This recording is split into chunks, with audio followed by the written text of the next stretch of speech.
नमस्कार दोस्तों। आज एक ऐसे विषय पर आपके सामने उपस्थित हूँ जिसमें मुझे खुद को ही समझ में नहीं आ रहा है कि इस पर क्या बोलना है।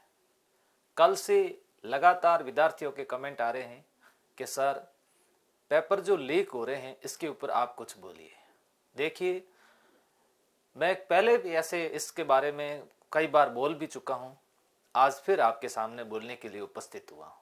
विद्यार्थी हित में हमेशा कार्य किया है और विद्यार्थी हित में हमेशा कार्य करता रहूँगा।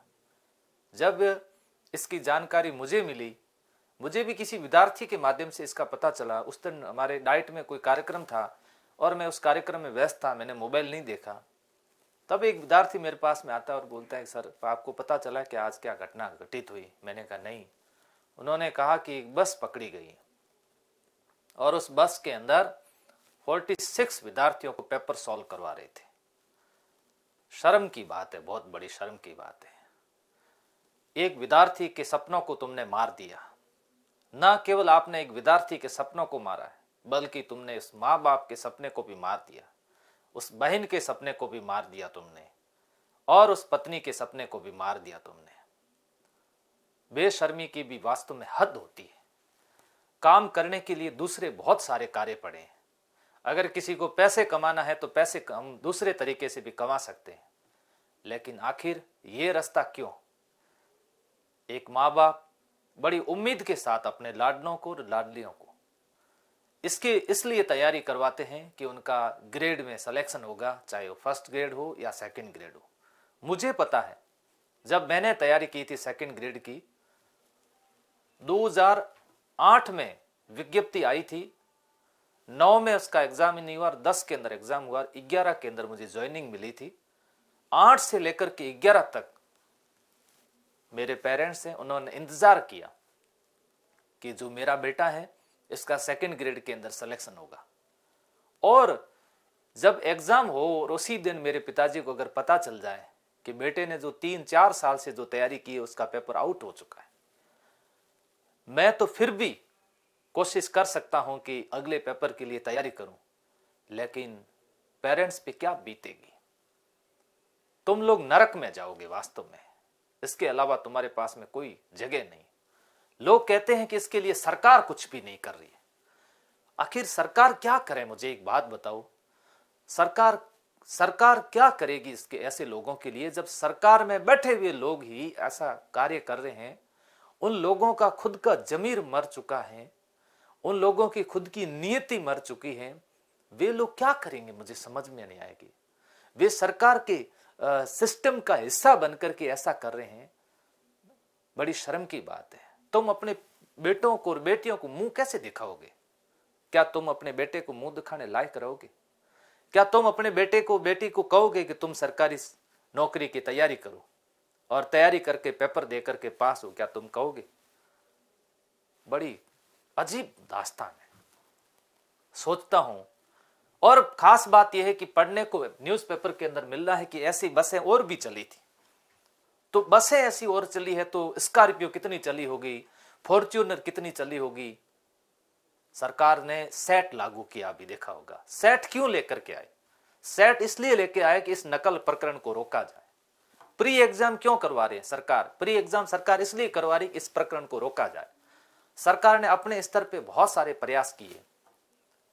इतिहास पढ़ा हुआ नहीं है क्या आपके? रणथंभौर के युद्ध में हमीरदेव की हार का कौन था? रणमल रतिपाल था। आखिर उस धोखेबाज की वजह से तो ऐसा हुआ। वो भी तो सिस्टम के हिस्सा थे। जालोर के अंदर दैया सरदार बीका ने ऐसा किया क्योंकि वो भी सिस्टम का हिस्सा था। सिवाना के अंदर उस भावले ने किया क्योंकि वो भी सिस्टम का हिस्सा था। जो सिस्टम के अंदर रह करके सिस्टम को तोड़ रहा है, बाढ़ खुद खेत को खा रही है, तो अब दोष किसको दे बताओ? हाँ, कार्रवाई होनी चाहिए, ऐसे लोगों के खिलाफ सख्त कार्रवाई होनी चाहिए। हाँ, इसके लिए मैं भी मांग करता हूं, विद्यार्थी हित के अंदर मैं साथ हूं आपके। जहां आवश्यकता पड़े मुझे बुला लेना, मैं आपके लिए उस आंदोलन के हिस्सा बनकर रहूंगा, उस आंदोलन में अग्रिम पंक्ति के अंदर रहूंगा कि ऐसे लोगों के खिलाफ सख्त कार्रवाई हो, सख्त कानून हो ऐसे लोगों के खिलाफ। ऐसे लोगों के ऊपर रासुका लगे, चाहे मैं क्यों ना हूं। ऐसा मैं नहीं कह रहा हूं कि मैं नहीं हो सकता हूं, चाहे वो कोचिंग क्लासेस चला रहे हो या कोई सरकारी सेवा में हो, शिक्षक हो, जो भी हो, उनके पेरेंट्स को भी मैं ये कहना चाहता हूं, प्लीज अगर आपके बच्चे ऐसा कर रहे हैं उनको रोको। आप भी समाज के अंदर मुंह दिखाने के लायक नहीं रहोगे। एक उस गरीब विद्यार्थी के बारे में सोचो जिन्होंने उधार पैसे लेकर के इसकी तैयारी की, उसके ऊपर क्या बीता होगा। एक उस बालिका के बारे में सोचो जिसकी शादी होने के बाद उसके ससुराल वालों ने उसको परमिशन दी कि ये लास्ट भर्ती है, तू तैयारी कर ले, इसके बाद तुझे तैयारी नहीं करने देंगे। उसके ऊपर क्या बीती होगी,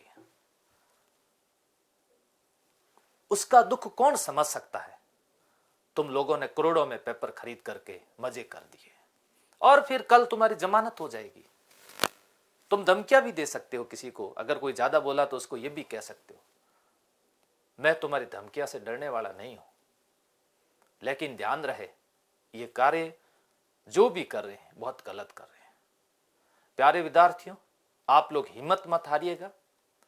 हिम्मत हारने से कुछ नहीं होने वाला। अगर ऐसा हुआ है तो 100% ऐसा इन लोगों ने नहीं किया होगा। कुछ लोग कह रहे हैं कि वन रक्षक में भी पेपर आउट था, सारे पेपर आउट थे, एसएसटी वाला पेपर भी आउट था और भी आउट था। बाजार में हर विद्यार्थी यही कह रहा है, जहां पर भी मैं जा रहा हूं हर विद्यार्थी, सर ये पेपर भी आउट था, सर ये पेपर भी आउट था, सर ये उसके पास में था, सर ये उसके पास में था। गजब बात हो गई सच के अंदर। ऐसी स्थिति के अंदर हमें भी सरकार के ऊपर दोष देने से पहले हमें खुद को भी जागरूक बनना होगा। जब तक हम लोग जागरूक नहीं बनेंगे, हम लोग खुद जब इस सिस्टम के अंदर बैठे लोगों की शिकायत नहीं करेंगे। आप लोग जागरूक बनिए, जहां कहीं पर भी आपको मौका मिलता है ऐसे लोगों की तुरंत शिकायत करिए, उसकी एडवांस के अंदर उसकी शिकायत करिए। तब जाकर के आप लोग खुद लालच के अंदर आते हो और ऐसी बस के अंदर चढ़ जाते हो। लालच में मत आइएगा, प्लीज तैयारी करिएगा। और ऐसे जब तक आप लोग पेपर खरीदते रहोगे तब तक पेपर बिकते रहेंगे। ये लोकतंत्र है और ऐसी स्थितियां रहेगी। मैं तो सरकार से यही निवेदन करना चाहता हूं, ये सारे आपके बच्चे हैं, आप इनके पेरेंट्स हो। लोकतंत्र के लिए आप ही पेरेंट्स अभिभावक होते हो। सरकार ने, जनता ने आपको चुना है, आप जनता के लिए हो। और ऐसी स्थिति के अंदर एक बार पुनः मंथन करिए कि आखिर क्या, कौन सा ऐसा कानून लाया जाए, ऐसी कौन सी सजाएं दी जाए जिससे वो कांपने लगे, उनको लगे कि पेपर आउट करने का मतलब 7 जन्मों तक हमें वो सजा मिलेगी जिसकी हम कल्पना भी नहीं कर सकते। तब जाकर के ये सारी बातें रुकेगी।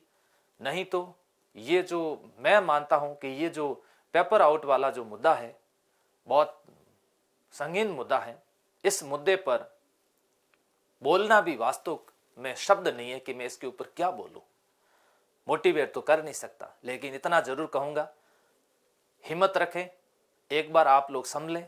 हनुमानगढ़ के अंदर जो घटना हुई, एक विद्यार्थी ने सुसाइड कर लिया, प्लीज ऐसा ना करें। हो गया है, लेकिन सरकार भी ध्यान दे रही है आगे से ऐसा ना हो। इसके लिए आप लोग भी अपनी बात सरकार तक पहुंचाएं और जो लोग इसका नेतृत्व कर रहे हैं उसका सहयोग करें, और हम लोग भी उसमें आपका सहयोग करेंगे कि कोशिश यही रहे कि भविष्य के अंदर ऐसी पुनरावृत्ति ना हो।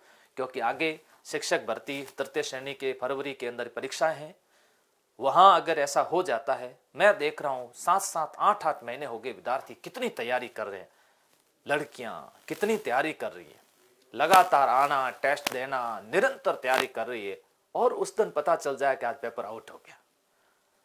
और ये लोग पेपर, ये तो अच्छा हुआ कि पता चल गया, नहीं तो ये हमारे पास बैठ करके इंटरव्यू देते होते कि हमने वहां से टॉप किया है, और 12-12 घंटे में पढ़ते थे। रियल के अंदर हमारे लिए भी ऐसे लोगों के इंटरव्यू लेना शर्म की बात हो जाती। इसीलिए प्यारे विद्यार्थियों, आप जब कह रहे हो सर बोलते नहीं है, मैं आपके लिए बोलने के लिए तैयार हूं, तत्पर हूं, और हमेशा बोलूंगा, बेबाक तरीके से बोलूंगा, क्योंकि हमने ना तो कभी ऐसा काम किया है ना कभी करेंगे। हाँ, कोचिंग का संचालन जरूर करते हैं, सारी कोचिंग खराब नहीं है, सब कोचिंग वाले ऐसा नहीं करते हैं, अच्छे लोग बहुत हैं, लेकिन एक दाग लग जाता है ना तो सभी के ऊपर थोड़ा प्रश्न चिन्ह खड़ा करता है। इसीलिए मैं तो कहूंगा सबको कि बेदाग रहे, और अच्छे तरीके से विद्यार्थी हित में कार्य करें, ताकि आप लोगों को कोई ये नहीं कहे कि आपने भी सिस्टम के साथ रह करके गद्दारी की है। इसलिए गद्दार ना बने, सच्चे सेवक बने, समाज सेवक बने और विद्यार्थी हित में हमेशा कार्य करते रहें। प्यारे विद्यार्थियों, घबराएं ना, हिम्मत रखें, मजबूती के साथ उसी मैदान के अंदर वापस पहुंच जाइएगा। जो होना था वो हो चुका है, आप वापस तैयारी के अंदर लगें। आगामी जो भी आपका लक्ष्य है उसके अनुसार निरंतर तैयारी करते रहें।